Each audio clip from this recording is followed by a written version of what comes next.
than half of the world population and a rising powerhouse in international sports, present unique opportunities and challenges for anti-doping. We are exceptionally privileged to have Dr. Mayumi Yamamoto, Director of the WADA Asia-Oceania Regional Office, joining us today. Dr. Yamamoto is responsible for WADA's operations across the entire Asia-Oceania region, working with national anti-doping organizations, governments, sports federations, and laboratories across dozens of countries. She brings deep understanding of the regional anti-doping landscape, from resource-rich nations like Japan and Australia to emerging sports power like India, from the unique challenges facing island nations to the complexity of the implementing anti-doping in diverse cultural contexts. Her insights are particularly valuable for India as we expand our anti-doping infrastructure, prepare to host mega events, and work to build a robust, clean sports culture. May I invite Dr. Mayumi Yamamoto to deliver the keynote special address. Thank you very much for giving me a floor. I hope you can hear me okay. Yes, okay. Yes. Thank you very much for the introduction. Unfortunately, on the screen, I can just see myself. So apologies that I cannot see the floor and try to see you in the floor where possible. But as being introduced, my name is Mayumi Yamamoto. I'm responsible for Asian and Oceania region from the World Anti-Doping Agency. I think my colleague, Tony Cunningham, had presented to you yesterday from WADA with regard to the social science research. And from my side, I'll be focusing a little bit from global strategy with a bit of Asia Oceania focus highlighted. I'm seeing myself, but can you see me okay? Yes, we can see you and audience is here. Okay. And I hope to be able to, share with you some of the insight from Asia and Oceania, where I am responsible from water side. So let me share the screen. The screen is shared, and I think you can. Yeah, now I can see the auditorium. Hello, everyone. Welcome back from the afternoon. I cannot see so much well on the screen, but in my presentation, give me 20 minutes, and then I'd like to leave 10 minutes at least for the question and answer. So looking forward to hearing from you on any questions with regards to clean sport and anti-doping program. So I hope you can see screen.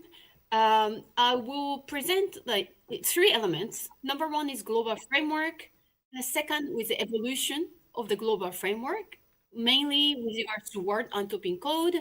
And then the third element, social science research, which was partially presented by Tony yesterday, I believe. But I will a little bit go into Asian and Oceania focus areas. So, global framework for clean sport, as everybody, I'm sure in the Olympic studies, Olympic research, Olympic related work that you do, I'm sure you are familiar with WADA, World Anti-Doping Agency. I don't need to go into the details. However, I think it's very essential to mention that the World Anti-Doping Agency and also the related activity with regards to anti-doping program itself, it sits with both sport movement and the government.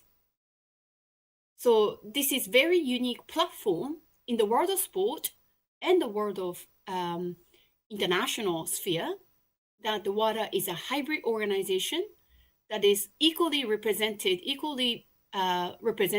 between the sport movement and the government.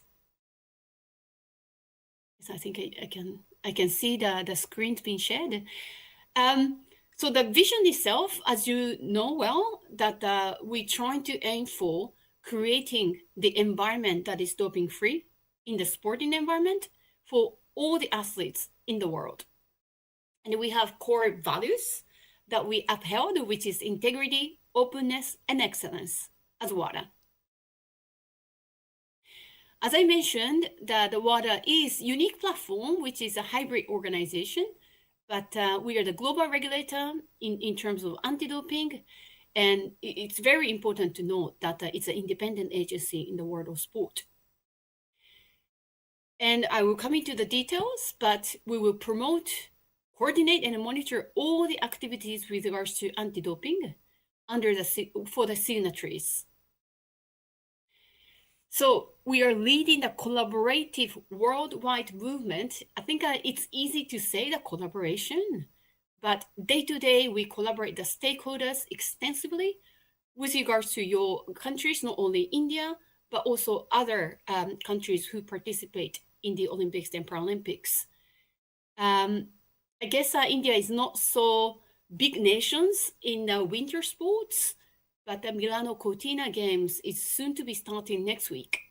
And of course, the International Olympic Committee is the organizer for the Olympic Games, and then they are one of the signatories. So we collaborate really, really closely, for example, with the IOC or India National Anti-Doping Agency, as well in the case of India.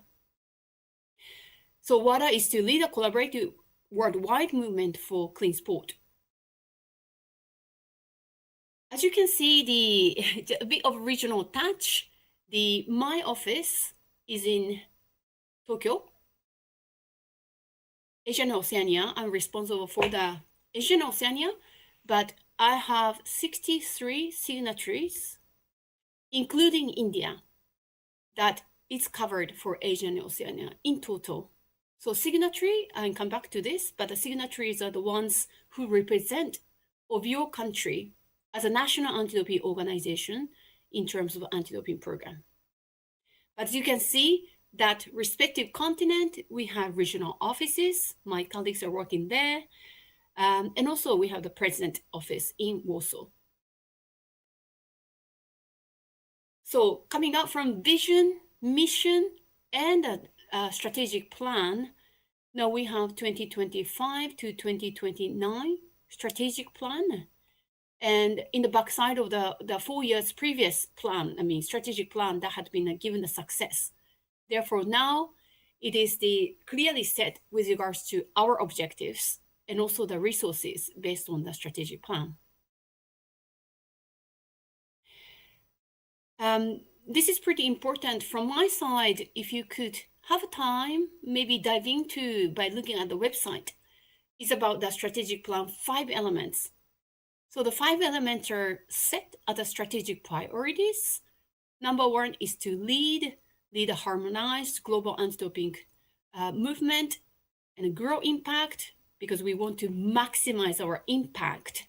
Something like this forum is really, really important to reach out to those researchers and the students working in the Olympic movement and sporting movement.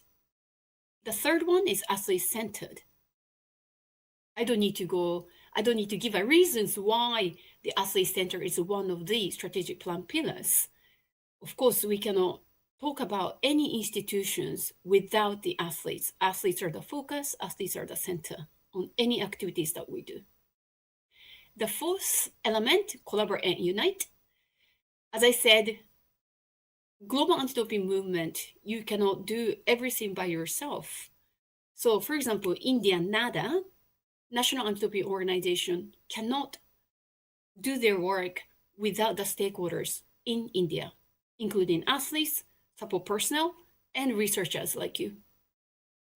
The fifth one is looking for the efficiency of our work, which is to perform. So we always look for greater efficiency in the system and also the procedures. So I will touch on that as a third section of my presentation, that the researchers like you and also the research content itself is really important to make better efficiency to come. So I guess it might be a bit difficult to see on the screen. However, this is just a mapping out of WADA's external stakeholders. So those institutions illustrating on the screen and categorized into 5 are our collaborators.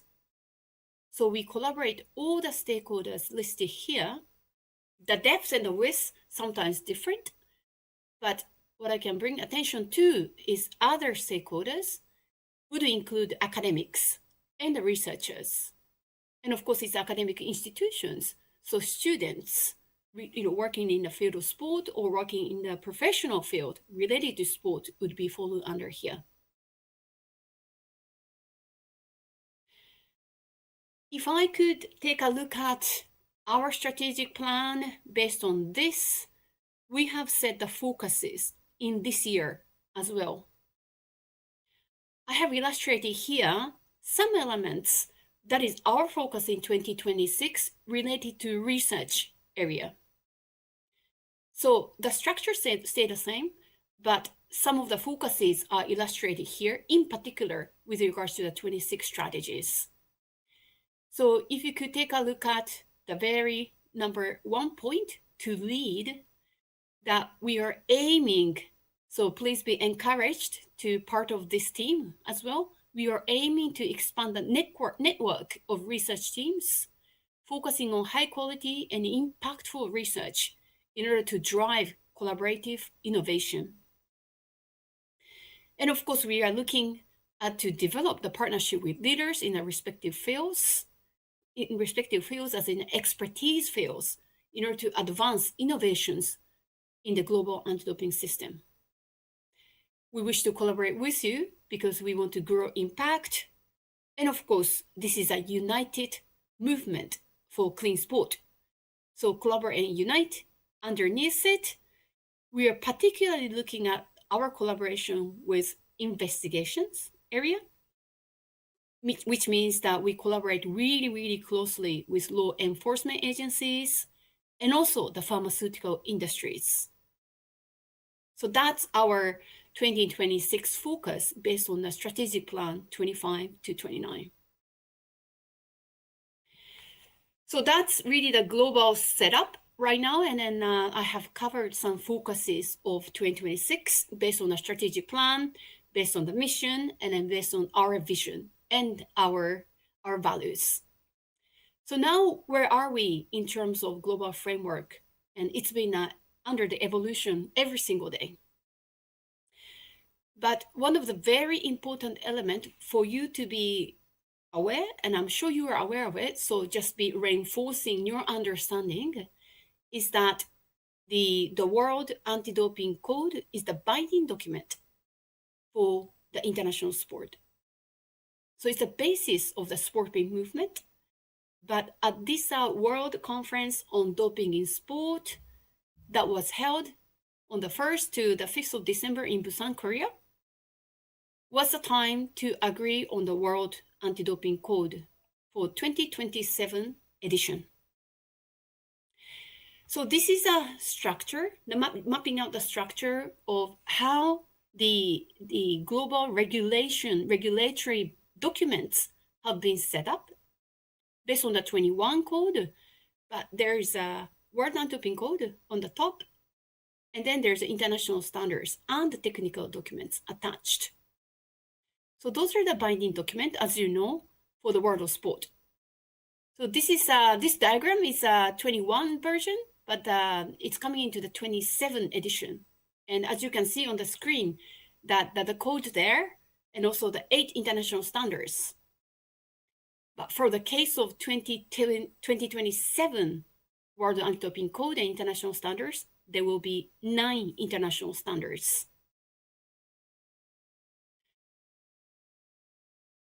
This is just a reiteration of why there is a World Anti-Doping Code and international standard. But the reason why the code gets updated almost every 6 years is that because it's a living document. We have to reinforce the system. So we take a look at some anti-doping rules violation, sanctions, and also the trends of sport as well, because the sport doesn't sit still either. Like emerging sport, like e-sport, for example, or digital sport.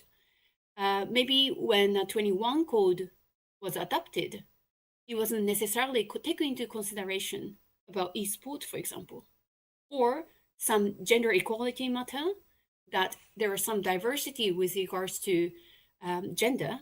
So we need to take those kind of things into consideration.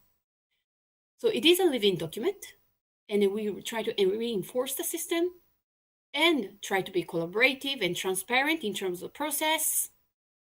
And what's important is that we have done extensive consultation, as you may know, and some of you have contributed to this process, that we listen to you. And the reason why I listen to you is WADA is only representing as a global regulator and having the World Anti-Doping Code and international standards, that this is your code because it's bind everybody in the field of sport, athletes and athlete support personnel. So with regards to just as a number, that over the 2.5 years of consultation, we have received 5,192 comments as a number, and we have taken a look at every single comment because every single one of them matter to us and also to everybody working in the field of sport, athletes and support personnel. On your right-hand side, you can see organizational type. So out of 5,000, we have categorized who those people are who had made comments. And from the academic institutions, out of 169 organizational types, we had 8 comments that we received. 8 academics/individuals as a category. So possibly we wish to have further comments to receive when the next edition of the code consultation to start from the academic institutions or the students. Just for your information, that when we did this consultation, this was the first time that we did very athlete-centered consultation to receive the feedback. So it was a very, very good success, and 600 plus athletes from all the regions had made a comment. And we are happy to note that from Asia, it was the biggest number as a percentage that we received the feedback for. So it was 41% from Asia. So based on those consultations, we have done extensive reviews and made revisions. And I'm not going to go into the revisions because there needs to be you need to sit down here another maybe 3 days in order to go through some changes. However, what I would like to highlight is that what is it the anti-doping code is like. So at the beginning of the code, you will see what is anti-doping program is all about. It is all about, as you know, the code exists, it's because athletes' fundamental right to participate for clean sport in the clean sport environment matters. So the code exists because it's essential to promote athletes' health, fairness, and equality. And this code exists because we need harmonized, coordinated, effective anti-doping program. As I said, this code is not WADA code. We hear sometimes, I'm sending you the WADA code and trying to identify the WADA code, but this is World Anti-Doping Code, and it's for everybody's code.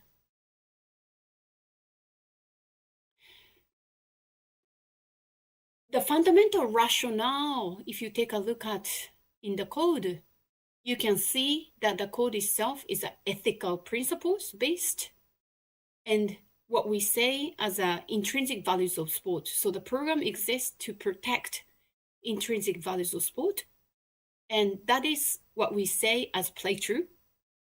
So you will hear quite often that play true as a keyword or catchphrase in the anti-doping movement.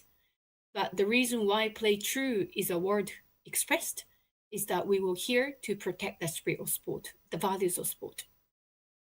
So as you know, the doping is fundamentally contrary to our spirit to upheld the spirit of sport or play true.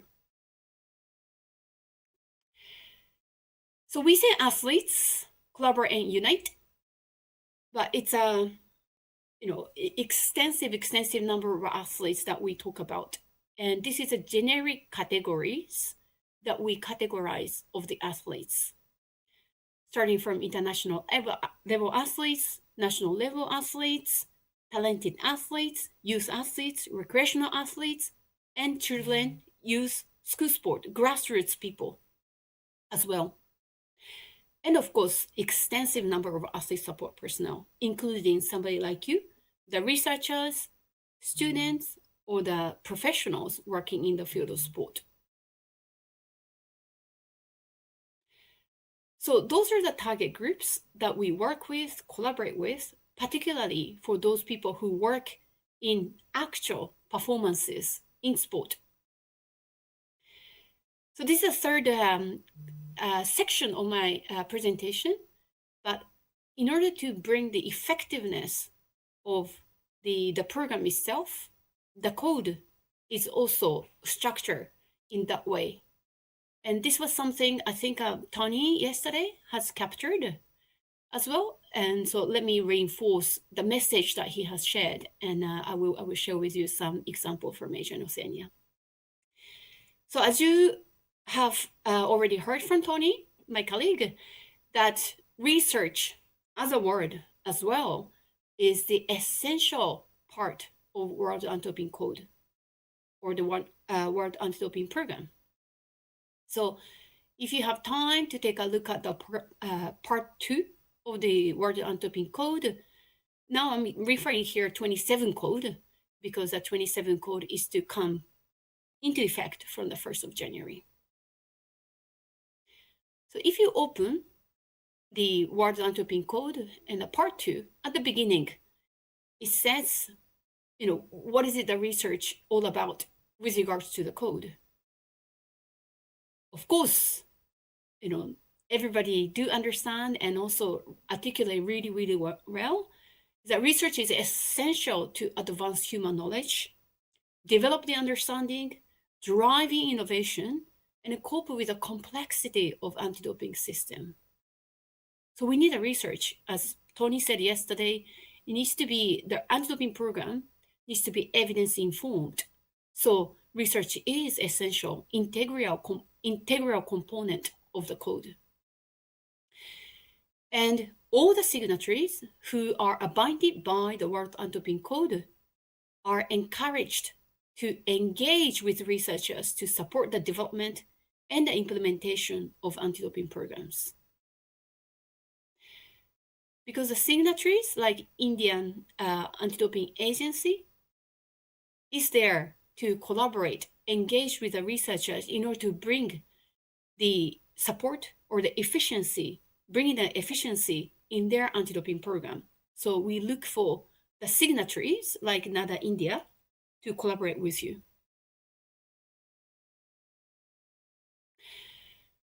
If you take a look at, based on the code and also the WADA strategic areas and our mission, we have social science research grant. So as you take a look at on your left, in between 2005 and 2020, so we, ever since the evolution of WADA, development of WADA, we have had social science research grant. However, up until 2025, unfortunately, the social science research grant had gone to mainly Europe, 66% or almost 67%. Asia had only, unfortunately, 2.75%. And to be honest, we had encouraged the Asia and also, of course, the Oceanian colleagues to apply for the social science research, but unfortunately, the application and also the submitted application was not necessarily fit for the research purpose. So by taking a look at this kind of disproportionate in between the continent, we changed the strategy, which I'm come back into. And as a number, you can see that Asia has gone up in terms of the research funding that are successfully approved. but now it is at 10.87% of the research fund goes to Asia. And as you can see, the Africa had received 30% and used to be 10%, but now it's 3% larger. And I'd like to see the expansion of the research areas, particularly in the social science research grant to be submitted and approved. And Oceania almost stays the same, but it's expanding as well. How we changed the research grant? In the past, there wasn't a tier system. And I think Tony had touched around here as well. But in order to make sure that even the small scale projects can be submitted, and also we can, expand the areas of research into the continent, we made a strategic change from the time of 2020, and now that there are 3 tiers. So there's a strong encouragement for you to be able to apply for the respective tiers.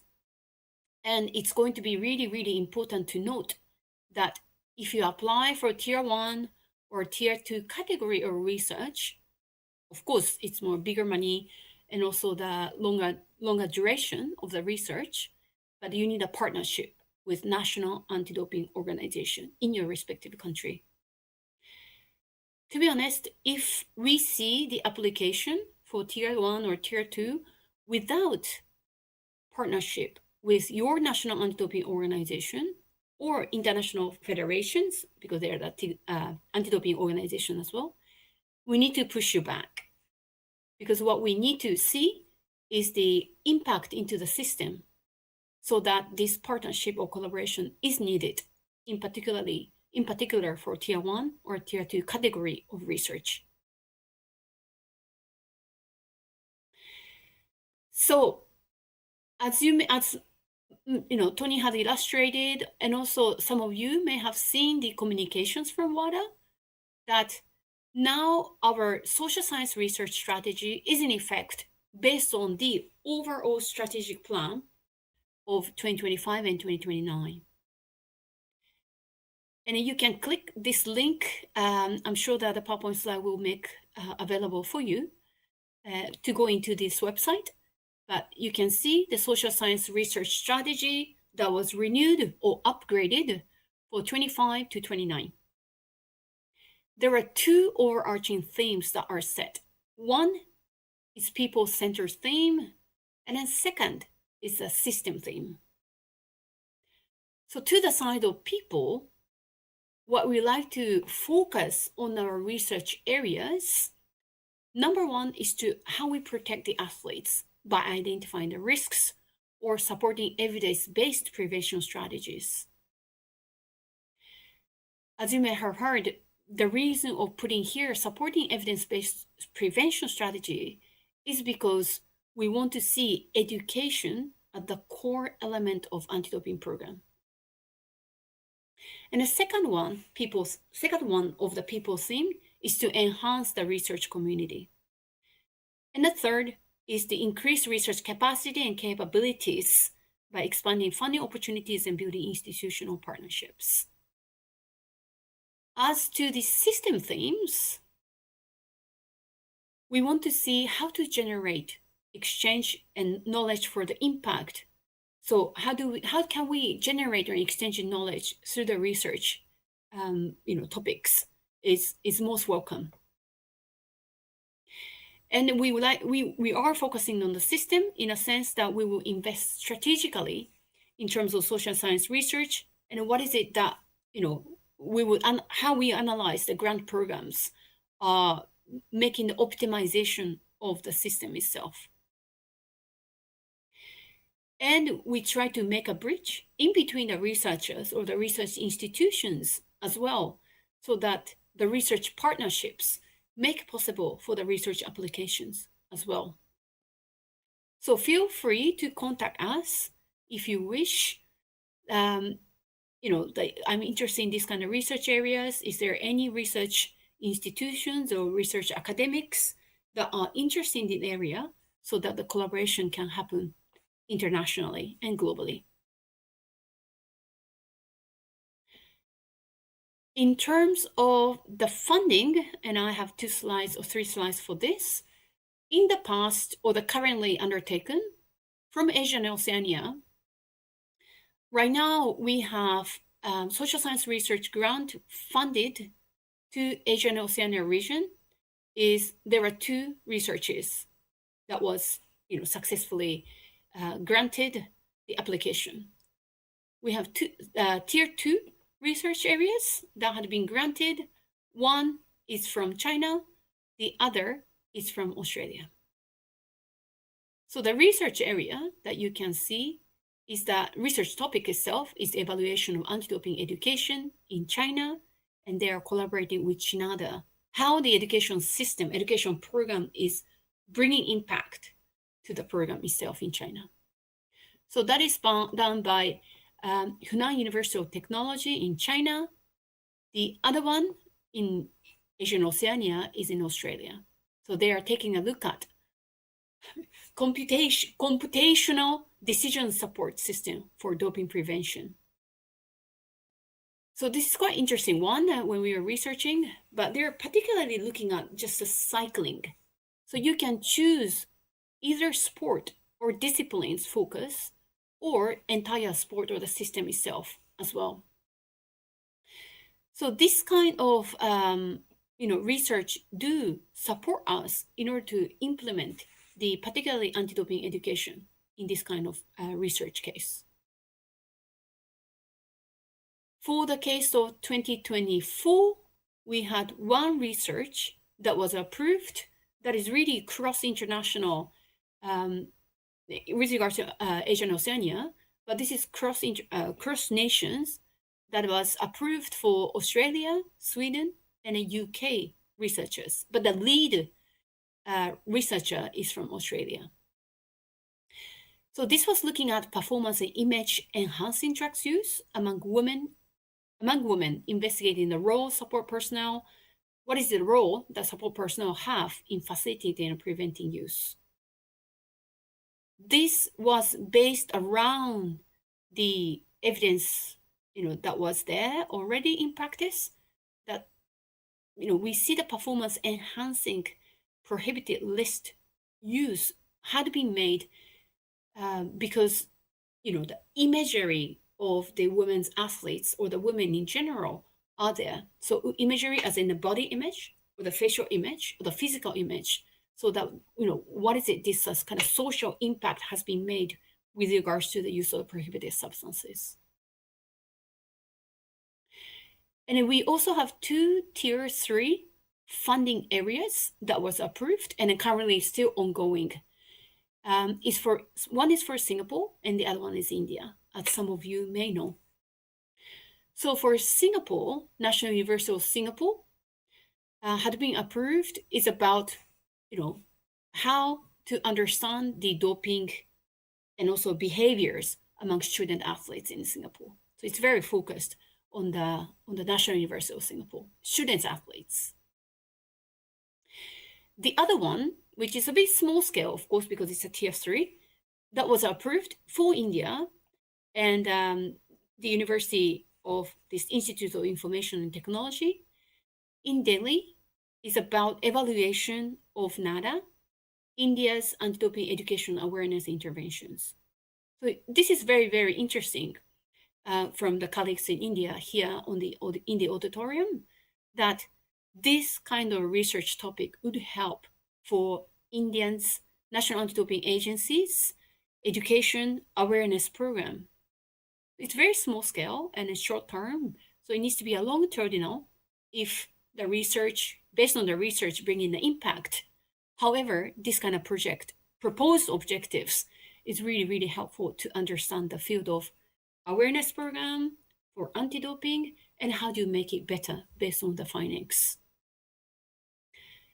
So let's see how the findings these are, something like this kind of topic, and really looking forward to hearing your thoughts about the research findings as well.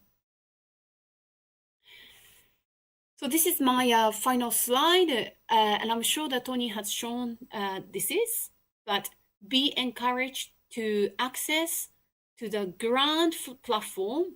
This is the platform you can apply, you can make a, the not the domain, the user name from this. And in order to apply for the research grant, you need a domain from here. You need a user account from here. The other one here, research projects, is all the projects. I only teased out the Asian Oceanian one in the past 2 years in the presentation. However, you can take a look at what had been done in the past with regards to the research projects that WADA had funded for. So there are, to be honest, extensive number of knowledge that had been taken place under research. However, what I can acknowledge and can be honest enough is that not necessarily the practitioners are able to utilize well enough the research findings. The very primary reason, and as you can imagine, is that practitioners who are working in the field of anti-doping program at NADOs, international federations, in particular, are busy day-to-day of implementation of the program or delivering activities. Therefore, there aren't so much of the resources available in the anti-doping organizations in order to utilize the research findings. So my request to you is that we wish to bring the efficiency, impactful, research elements in the field so that it would be really, really helpful for the athletes and then the sporting system in the years to come.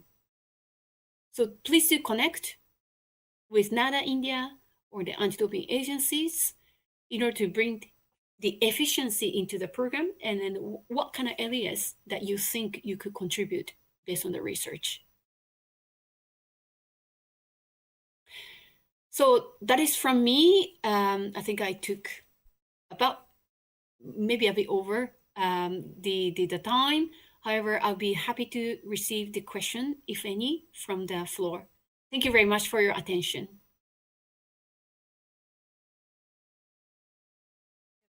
Floor is open for question and answer and discussion.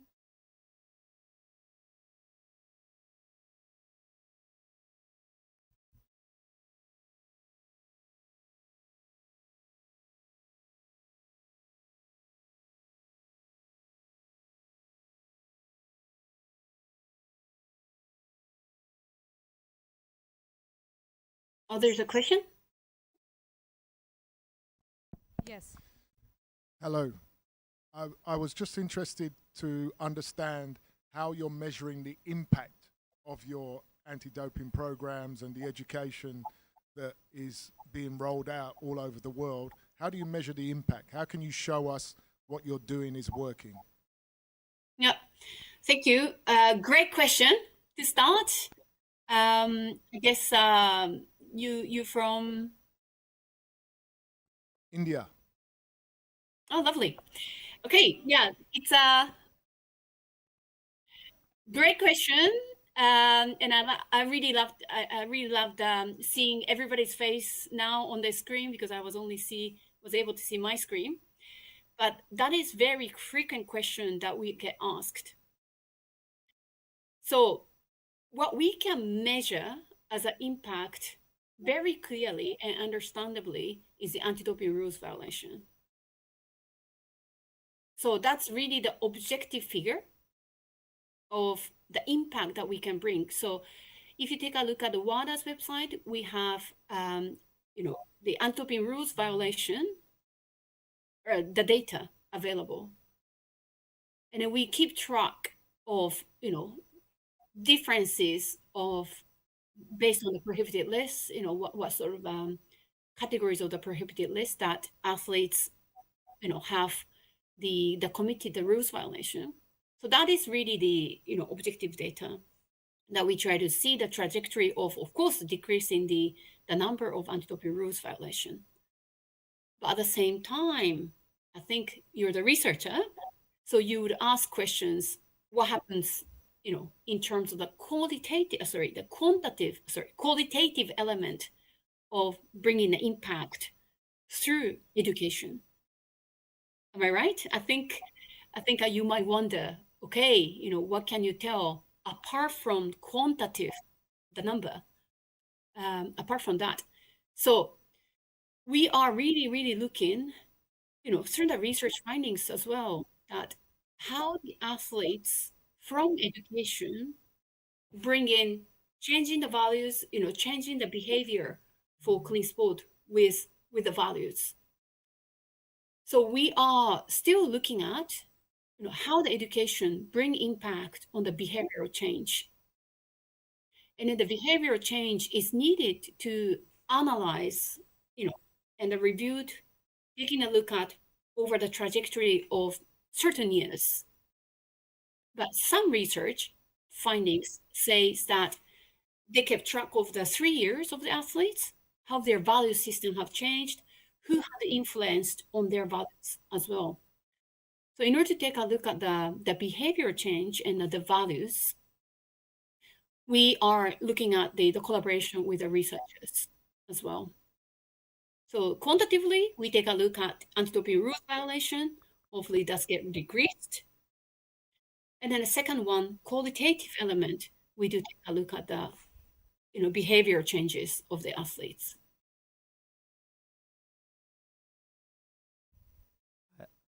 Hi, good afternoon, Dr. Yamamoto. First of all, from BCOR, I would like to extend a warm thank you to also joining us and to extending this great session to all of us. Am I audible? So thank you so much, first of all. And second of all, my question is that we sit in a university where we have a dedicated Center of Olympic Research and Education. What we have identified through our analysis is that all these programs which are extended by WADA or supplemented by the regional centers of WADA, and when they come through NADA, or they are the programs of NADA, be it awareness program, because so much of emphasis was done on research and education. This is my personal opinion that we have also felt India is a diverse nation with diverse athletes coming from various backgrounds, and that too, when we have identified, and that's not a hidden fact, that the education value of athlete is very low.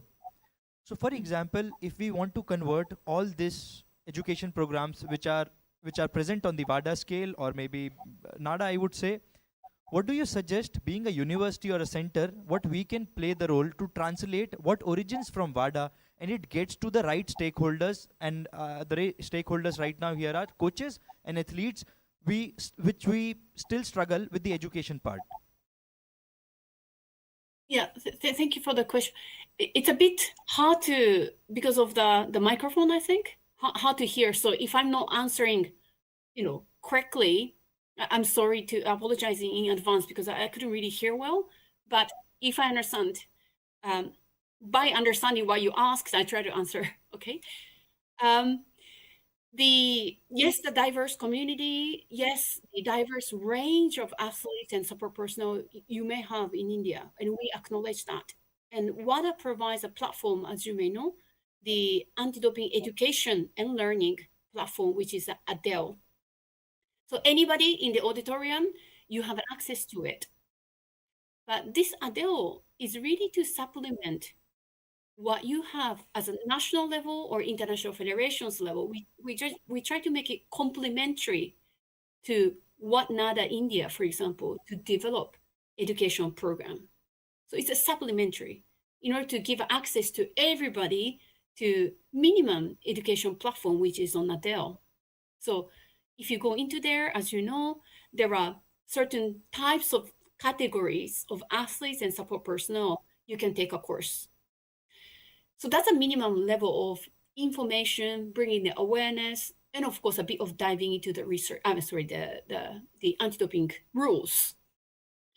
But what we are looking at, NADA India, National Anti-Doping Agency in the respective countries, international federations in the respective sport and disciplines, is to tailor to the needs of the country or the culture or societal, the values. Because your value system, the society, and also the athletes' pathway, how the athletes are developed, depending on the categories, I should say, are different from Like, India is different from China. China is different from Korea. Korea is different from Australia, for example.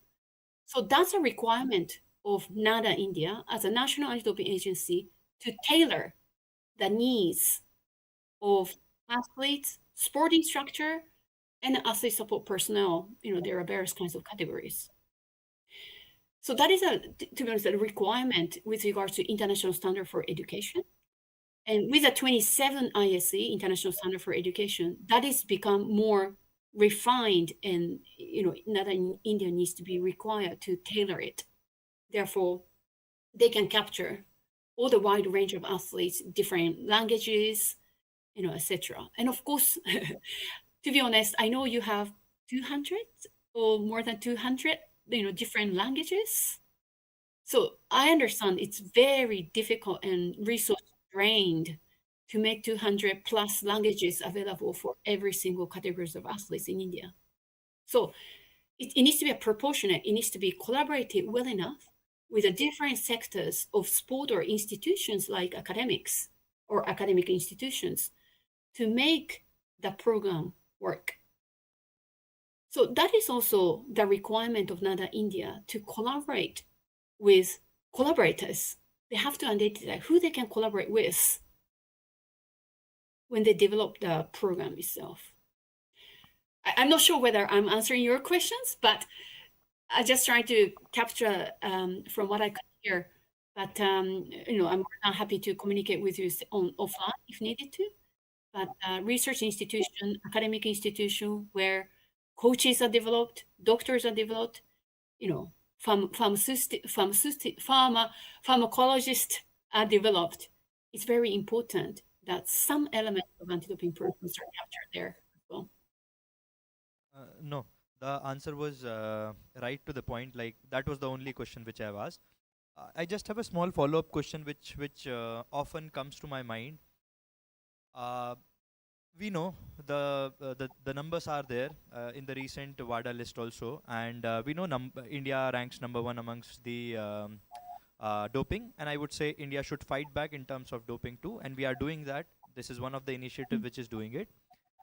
When it comes to elite, when it comes to national championships, when it comes to some elite competition in India, doping people are aware, the athletes are aware. But I think, do you have an answer or any comment on how do we integrate a doping mechanism, or at least a bit of systemic thing with the athletes right from the grassroots, the competitions which we have at the regional levels, the competition which we have in the states level, so that athletes are prepared that what exactly doping means. And when it comes to national or international participation, they are aware and they are selective about their decision whether to have it or not, how to have it, or maybe how to skip it, or how to act in such situations. Yeah, completely. I think you said what I wanted to say. So the structure approach is so needed. So it's another India who's responsible for develop, education with regards to clean sport and doping program. They are what it says, the authority of sport for education. That's a phrase in ISE. But they need support from you as well in order to make a structural approach. They're not necessarily maybe aware of where the athletes are coming up from, depending on the sport or disciplines, how the athletes are coming into the pipeline of those level performances. So the NADA India, please collaborate with them, try to get them understood where those athletes could come as an athlete's pathway, as a pipeline, depending on the sport or disciplines. So looking forward to see further impact to be brought based on the systematic approach through education in India as well. And we are happy to support on that.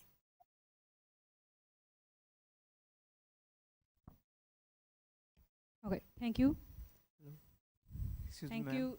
Excuse Yep. me, ma'am. Okay, one last question. How does the athletic biological passport ABC work, and what is the impact of anti-doping? Oh, good question. ABP, yes? Yes, ma'am. Huge impact. Period. It is, yeah, I'm glad that you are aware of the ABP system. But as you know, we can monitor the trajectory of one athlete's, how the variations would be made depending on the time and etc. So it's very targeted approach with regards to testing. And with the, I don't have a number here with me, but with the ABP, yes, we were able to reveal anti-doping rules violation because of this system is in place. So going back to the first person's questions too, sorry, the questions and my answer too, the ABP is the one of the tools, not only, but one of the tools that we're able to make possible in the system that a cheater is a cheater, making the trajectory understanding of the athlete's profile.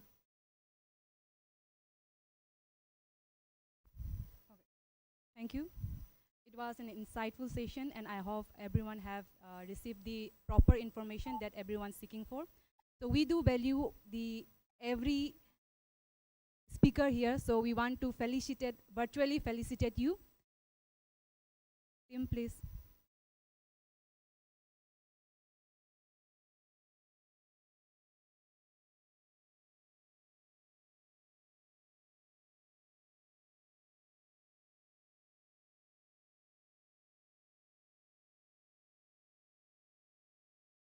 Well, thank you very much.